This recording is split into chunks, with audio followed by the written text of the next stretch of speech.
내년 3월에 이루어질 대통령 선거를 앞두고 각 당에서 출마하는 후보들이 각축을 벌이고 있습니다. 이제 각 당의 출마자가 거의 다 확정되었습니다. 이들은 모두가 하나같이 자신이 나라와 국민을 위해서 가장 일을 잘 할 수 있는 사람이라고 강조합니다. 그리고 상대당 후보를 깎아내리기에 혈안이 되어 있고, 지지자들은 자신이 지지하는 후보를 당선시키기 위해서 열심을 내고 있습니다. 말은 나라와 국민을 위해서 나섰다고 강조하지만, 사실 국민을 위해서 무엇을 할 것인가 보다는 그저 내가 다른 사람보다 더 낫다, 이런 말만 강조하고 있습니다. 정치인의 수준이 높아지려면 유권자의 수준이 올라가야 한다는 말이 있습니다. 저도 물론 그 말에 동의합니다.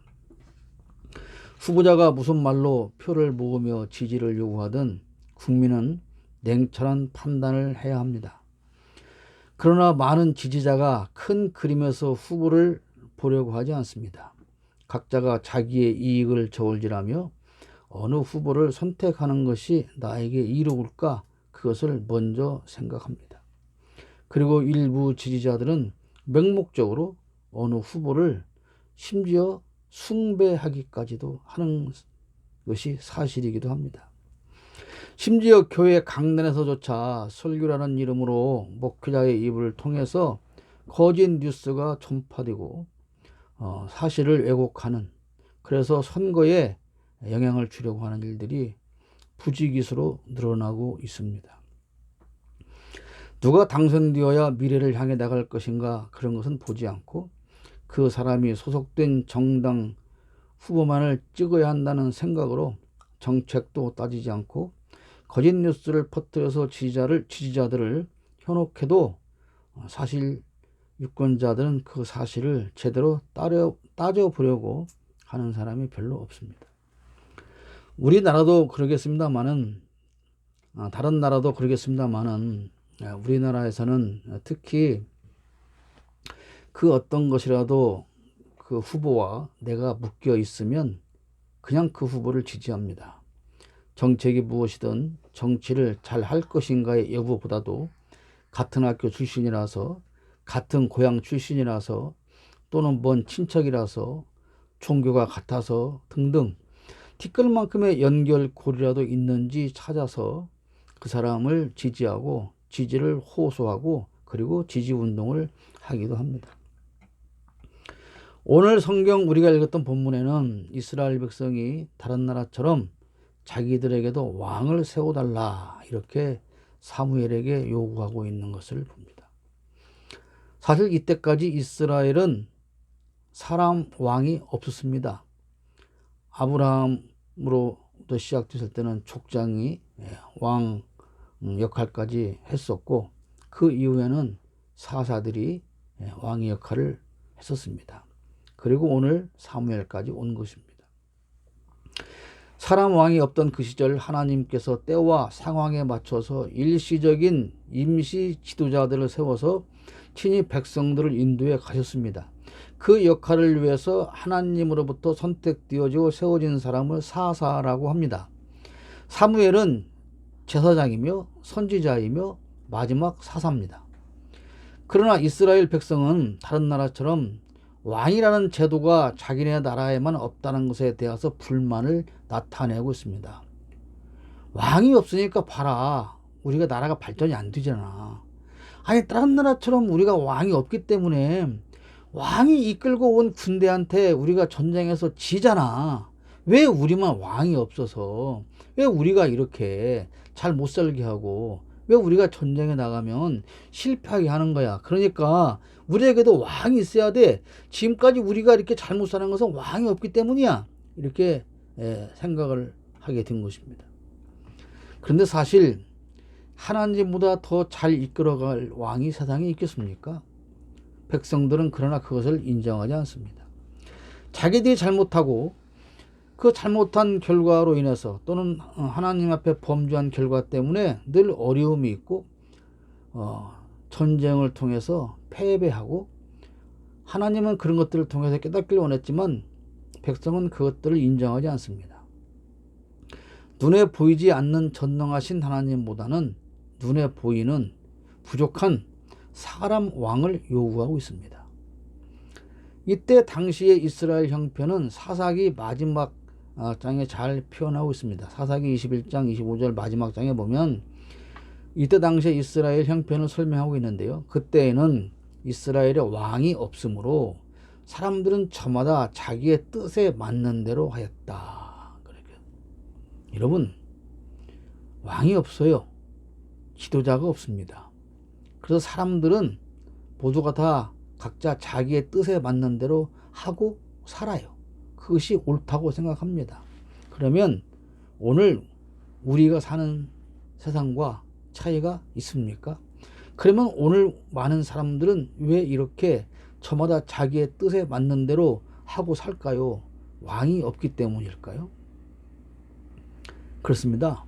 우리는 지금 왕이 없는 시대에 살고 있습니다. 왕은 통치하고 다스리는 사람이 아닙니다. 왕은 백성을 바르게 이끌고 가는 지도자여야 합니다. 왕이라는 단어에는 강압적으로 다스리는 사람이라는 통치자라는 의미가 강하지만 사실 그런 왕은 잘못된 왕이죠. 군림하려고 하는 왕은 잘못된 왕입니다. 선한 왕이라는 존재 하에서 백성들은 그 왕의 가르침에 따르고 인도를 받아야 합니다. 그래서 왕은 바르게 통치하고 공평하게 재판하고 백성을 바르게 이끄는 사람이어야 합니다. 그런데 우리에게 이런 왕이 있느냐? 없다는 것이죠. 그런데 우리에게만 이런 왕이 없느냐? 당시 이스라엘에게도 이런 왕이 없었다는 것입니다. 그래서 일어난 특징이 뭡니까? 사람들이 저마다 자기의 뜻에 맞는 대로 생각하고 결정하고 행동하고 삽니다. 옳고 그름을 판단해 주는 왕이 없습니다. 즉 지도자가 없다는 말입니다. 그러면 진짜로 지도자가 없었습니까? 아니죠. 지도자가 있는데 그 지도자를 인정하지 않는 거죠. 사람 왕은 비교도 되지 않는 전능하신 하나님이 직접 왕으로 다스리고 계십니다. 인도하고 계십니다. 지도하고 계십니다. 그리고 실질적인 왕의 역할을 하는 사무엘 사사가 지금 훌륭하게 백성들을 이끌어가고 있습니다. 사무엘은 하나님의 지시에 따라서 백성을 이끌고 있습니다. 그런데 다만 백성은 보이지 않는 왕 하나님을 인정하지 않는 것이 문제인 것이죠. 전능하신 왕이 지금 우리를 다스리고 있는데 이들은 그 하나님을 인정하지 않으면서 왜 우리에게는 왕이 없어? 이렇게 말하는 것이죠. 왕이 실제로 없어도 왕이 없는 것이고 왕은 있지만 그 왕을 인정하지 않으면 그건 역시도 왕이 없는 것과 같은 결론이죠. 왕이 없다는 말은 지도자가 없다는 말이고 또는 지도자는 있으나 그 권위를 인정하지 않는다는 말이기도 합니다. 제가 며칠 전에 오래전에 방영된 KBS 다큐멘터리를 다시 볼 기회가 있었습니다. 한 10년 전에 했던 방송인데요. 유대인을 다루는 프로그램이었습니다. 이 유대인의 교육열과 시스템은 굳이 설명하지 않아도 온 서양 사람들이 다 잘 알고 있습니다. 그런데 제가 주목한 것은 뭐였냐면 그 유대인들은 저녁 식사할 때만큼은 어떠한 일이 있어도 온 가족이 함께 모여서 식사를 한다는 것이었습니다. 특히나 안식일이 시작되어지는 금요일날 저녁에는 어떤 일이 있어도 온 가족이 함께 모여서 식사를 하는데 그렇게 함께 모여서 그저 밥만 먹는 것이 아니라 그 자리에서 유대인으로서의 정체성을 지켜주는 교육이 진행되고 있다는 사실입니다. 식사 자리에서 토라는 모세오경이죠. 쉐마, 기도하는 것과 하나님의 말씀을 청종하는 것입니다. 탈무드, 우리는 잘 알죠? 교훈. 이런 것들을 통해서 대화하고 주고받고 토론하고 조상 때부터 대대로 내려오는 이런 교육을 진행하고 있다는 것입니다. 지금도 그런다는 것입니다. 신명기 6장 6절로 8절 말씀 보면 시라고 하는데 신명기죠. 내가 오늘 당신들에게 명하는 이 말씀을 마음에 새기고 자녀에게 부지런히 가르치며 집에 앉아 있을 때나 길을 갈 때나 누워 있을 때나 일어나 있을 때나 언제든지 가르치십시오. 또 당신들은 그것을 손에 메어 표로 삼고 이마에 붙여 기호로 삼으십시오. 신명기 6장 6절로 8절이에요. 이 말씀을 유대인들은 지금도 그렇게 지키고 있는 것입니다. 그 결과 그것들이 중요하게 작용을 해서 미국 시민의 2%를 차지하고 있는 유대인이 미국의 재계와 언론계, 과학계, 심지어 나사 이 모든 분야에서 미국을 이끌어가고 있습니다. 실제로 미국을 만들고 이끌어가는 사람은 유대인입니다. 그러니까 지금 현재 미국의 시스템을 만들어 놓은 사람들이 유대인이라는 것이고, 이 유대인들이 만들어 놓은 시스템에 의해서 미국은 지금 이끌려 가고 있다는 것입니다. 세계 인구의 0.1%밖에 안 되는 유대인이 지금까지 받은 노벨상의 20%를 차지하고 있다고 합니다. 이런 모든 일의 기본이 뭐냐? 함께 가족이 모여서 저녁 식사하면서 이루어지는 하나님께서 주신 그 교육을 통해서 이렇게 진행되어졌고, 이 위대한 유대인들이 세계를 이끌어가고 있다고 하는 것입니다. 가족이 함께 모여서 식사하고 소통하는 것이 얼마나 중요한 일인지를 잘 보여주고 있습니다. 그런데 여러분의 가정은 어떻습니까? 같은 집안에 함께 있어요. 식사 시간에도 같이 있어요. 같이 밥 먹자. 그럼 뭐라고? 아니야, 난 좀 이따 먹을까? 아니야, 나는 먹고 와서. 아니야, 나는 내가 지금 먹고 싶은 게 상에 없어. 여러 가지 이유를 대면서 몇 되지도 않는 가족들이 식사 시간에 모이지를 못합니다. 가족이 대화할 시간은 거의 없죠. 심지어 한 식탁에 모여 앉아서도 뭘 합니까? 각자의 핸드폰만 바라봅니다. 밥 한 숟갈 뜨고 인터넷 보고, 밥 한 숟갈 뜨고 카톡하고, 밥 한 숟갈 뜨고 뉴스 검색하고, 밥 한 숟갈 뜨고 게임하고. 식탁에 각자가 앉아 있다 해도 인간성을 함양시키는 교육이라고 하는 것을 만들어낼 틈새조차도 없는 것이죠.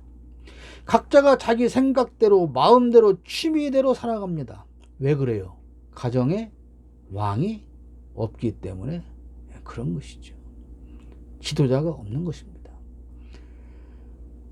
자녀가 부모의 권위를 인정하지 않습니다. 부모가 무슨 말하면 그저 꼰대가 또 무식한 잔소리로 여기네. 그러면서 뭐라 그래요? 아이고 엄마 아빠, 지금은 엄마 아빠가 살던 그런 시대가 아니에요. 세상이 얼마나 변했는데 지금도 그딴 소리를 하세요 라고 귀를 막아버리죠. 그런데 이런 분위기를 누가 만들어가느냐? 언론이 더 만들어가고 부채질을 하고 있습니다. 나이 든 사람의 가르침을 쓸데없는 잔소리로 여기도록 부추겨 가고 있어요. 그래서 오히려 부모는 아이들에게 꼭 할 말이 있어도 자녀들이 싫어할까봐 눈치를 보다가 에이 그냥 말지 뭐, 그리고 그 말을 참아버립니다. 그 아빠가 아이들한테 무슨 말을 하면 엄마가 아이고 당신은 또 왜 쓸데없는 소리야 하고 막아버리죠. 엄마가 무슨 말을 아이들에게 하려고 하면 아빠가 역시 됐어 그만하고 밥 먹어, 잔소리 그만하고, 이렇게 제지해버리죠. 그런 가정에서 부모는 권위를 인정받고 권위를 찾을 수조차 없게 되었습니다. 자녀는 부모의 권위를 절대로 인정하지 않습니다. 왕이 없습니다. 그래서 그 가정에 왕이 없기 때문에 자녀들이 각자가 자기 소견에 옳은 대로 살면서 누구의 간섭도 받는 것을 싫어합니다. 그런 시스템은 가정에서 끝나는 것이 아니고 어떻게 되어집니까? 사회로 이어집니다. 사회생활을 하면서도 어른이 없고 존경하는 사람도 없고 존경받는 사람도 없습니다. 어저께 저희 작은 녀석이 일주일 동안 직장일 앞시고 아직 업무도 못 받았다고 해요. 그리고 신규 부사라 할 일이 왔다고 하는데 와서 제가 밥 먹으면서 그런 얘기를 했어요. 야, 상사들이 좀 부당하게 너를 대하는 것 같던 생각이 들어도 일단 존경은 해라.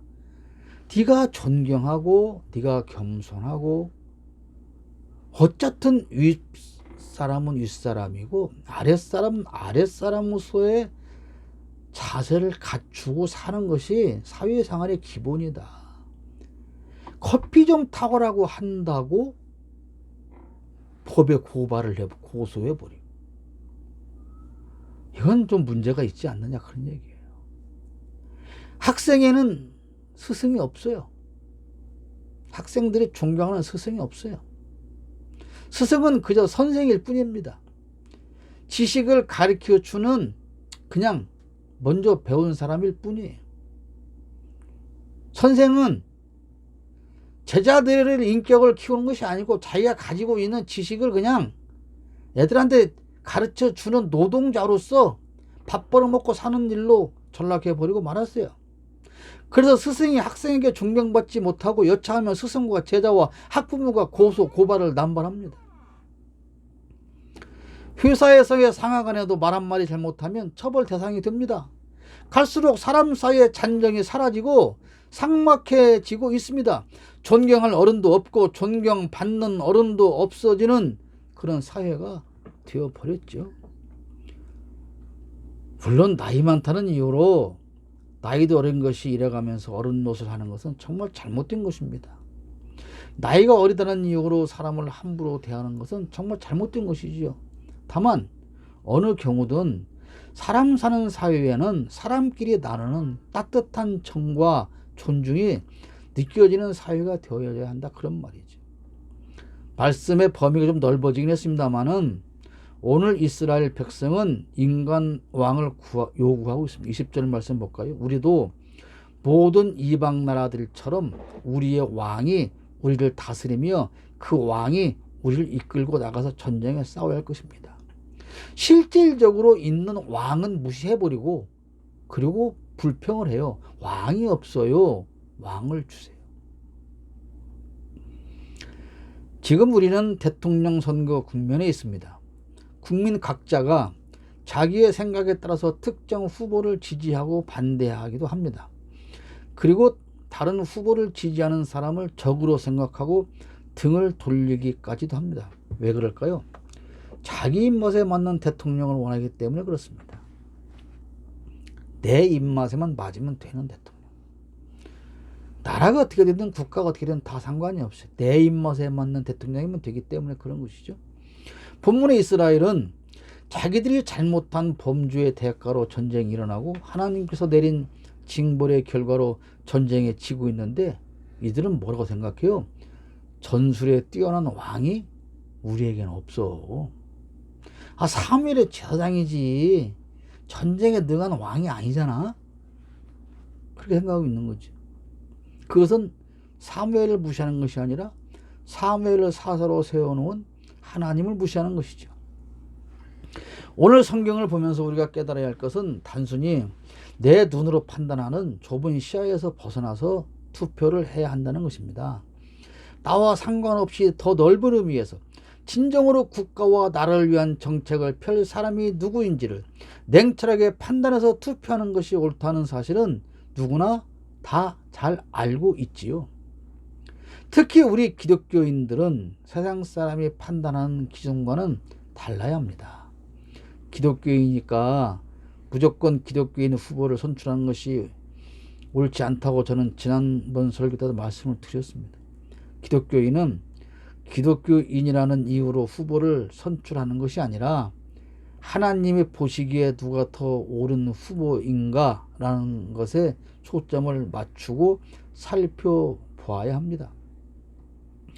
절대적일 수 없으나 상대적으로 누가 조금은 더 정의롭고 국민을 위한 정치인이 될 것인가를 판단해야 합니다. 그 중에 제일 덜 나쁜 놈을 뽑는 게 선거라고 하지 않습니까? 선거에 출마한 사람이 신일 수 없기 때문에 부족한 것, 천지인 우리가 똑같은 거지만, 그러나 그럼에도 불구하고 누가 더 국민을 위한 정치를 할 것인가라고 하는 냉정한 판단을 우리는 해야 합니다.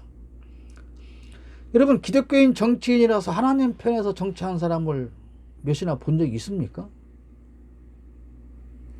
그래도 자신이 예수 믿는 사람이니까 이런 문제는 정말 고민해서 하나님의 뜻이 어디 있는가를 내가 고민해 보고 결정해야 되겠다. 이런 기독교인이 아닌 정치가라면, 이런 기독교인 정치가라면 무슨 소용이 있습니까? 기독교인이고 비독교인이고 간에 무엇이 옳은 것을 고민하지 않는다면 기독교인 정치가가 소용이 없는 것이죠. 정치인 누구라도 그래 완전한 사람은 없어요. 이 세상에 그런 사람은 없습니다. 그러나 우리는 그런 사람 중에서 어쩔 수 없이 이른바 지도자라는 사람을 뽑아야 합니다. 그러므로 기독교인은 신앙적인 면으로 판단도 해야 하지만 무엇보다 더 중요한 것은 하나님께 충분히 기도해야 한다는 사실입니다. 하나님은 이스라엘 백성이 원하는 대로 사람 왕을 세워주시기로 하십니다. 그리고 사무엘에게 지시해서 왕을 세우라고 하십니다. 근데 사실 사무엘은 불만이 많지요. 왜 지금 이 사람들이 왕을 요구하는지를 알기 때문에, 왕을 세워놔 봐도 하나님을 거역할 뻔히 알기 때문에, 그리고 왕을 세워달라고 한다는 것은 사실은 결국 하나님을 배신하는 사실이라는 걸 알기 때문에 사무엘은 반대합니다. 그런데 하나님은 뭐라고 하세요? 그래, 왕 세워주라, 허락하시죠. 하나님은 백성의 요구가 선하거나 옳아서 허락하신 것이 아닙니다. 하나님은 우리에게도 가끔 기뻐하지 않는 일도 우리가 지나치게 기도하면 그냥 허락하실 때가 있습니다. 마치 아이가 무엇인가 사달라고 부모를 조릅니다. 그러면 야, 그 쓸데없는 소리 하지 마. 그러지만 조르고 또 조르고 또 조르고 그러면 반대하던 부모님이 못 이기는 척하고 들어주잖아요.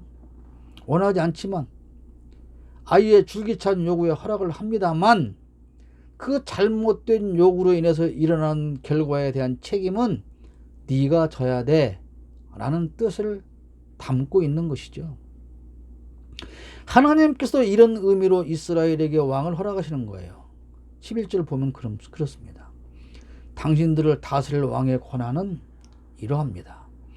그는 당신들의 아들들을 데려다가 그의 병거와 말을 다루는 일을 시키고 병거 앞에서 달리게 할 것입니다. 무슨 말입니까? 너희가 그렇게 원하던 왕을 세워줄 테니 그래, 이젠 그 왕이 시키는 대로 적군과 싸워야 할 거야. 그리고 힘들어도 저도 원망하지 말고 그 왕의 뒤를 따라서 그래, 한번 잘 살아봐, 그런 뜻인 거죠. 12절에도 그렇게 말씀하겠어요. 그는 당신들의 아들들을 천부장과 50부장으로 임명하기도 하고 왕의 밭을 갈게도 하고 곡식을 거두어 드리게도 하고 무기와 병거의 장비도 만들게 할 것입니다. 하나님은 이어서 말씀하세요. 지금까지는 내가 앞서서 너희의 전쟁을 이끌었다. 너희가 전쟁에서 진 것은 왕이 전투를 지휘하지 않아서가 아니다. 너희가 범죄한 결과였다. 그러나 이제부터 나는 빠질 것이니 너희 왕의 지휘로 전쟁에 나가서 한번 싸워봐, 그런 것이죠.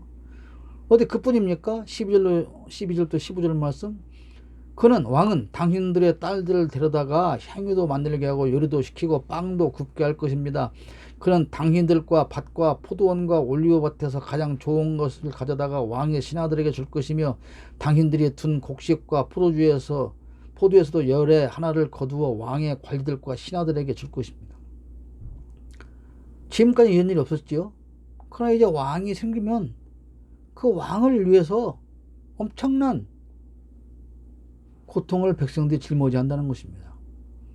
지금까지 백성은 평시에 각자 생업을 이루다가 전쟁이 나면 그때 징집되어서 잠깐 전쟁에 출전했어요.